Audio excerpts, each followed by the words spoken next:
Good morning, Friday morning, and time to go to work.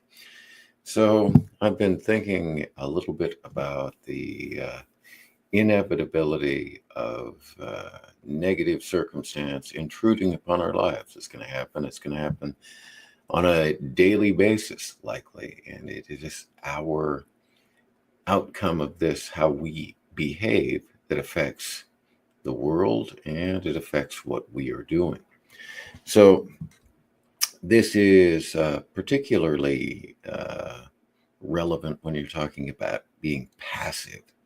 So there are some individuals that I work with and that I know that are very passive about things.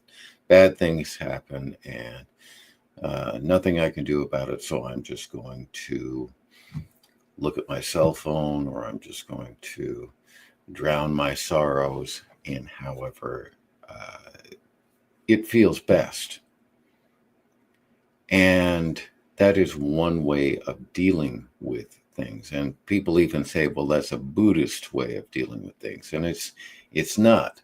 The Buddhist monks and the Buddhist practitioners do not just walk through the world and do not try to make the world a better place. In fact, that's an active part of Buddhist philosophy.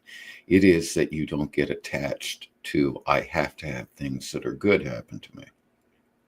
But we're not here to argue Buddhist philosophy. What we're here to do is to get to the core of what we need to do. And that is we cannot be passive about our personal futures and what we do.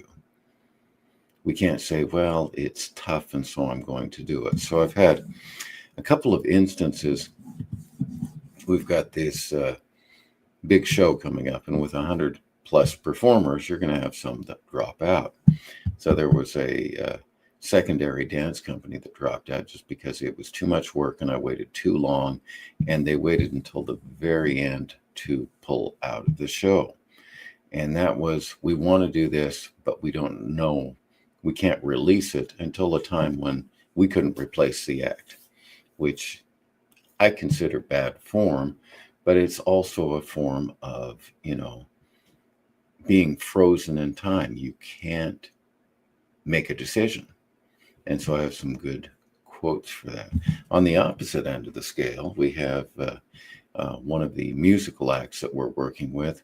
They actually lost some members of their group over some sort of internal rearrangement, and we didn't even know about it. It's just like we took care of it, and here we are.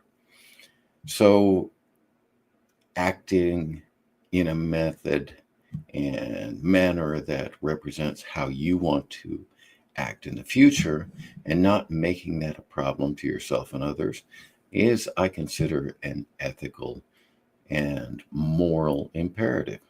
You can't always do that. Things that you do always have impacts. We all have bad days, but living your life in a passive fashion, bad things happen. And so it's just a bad life. It's a difficult life.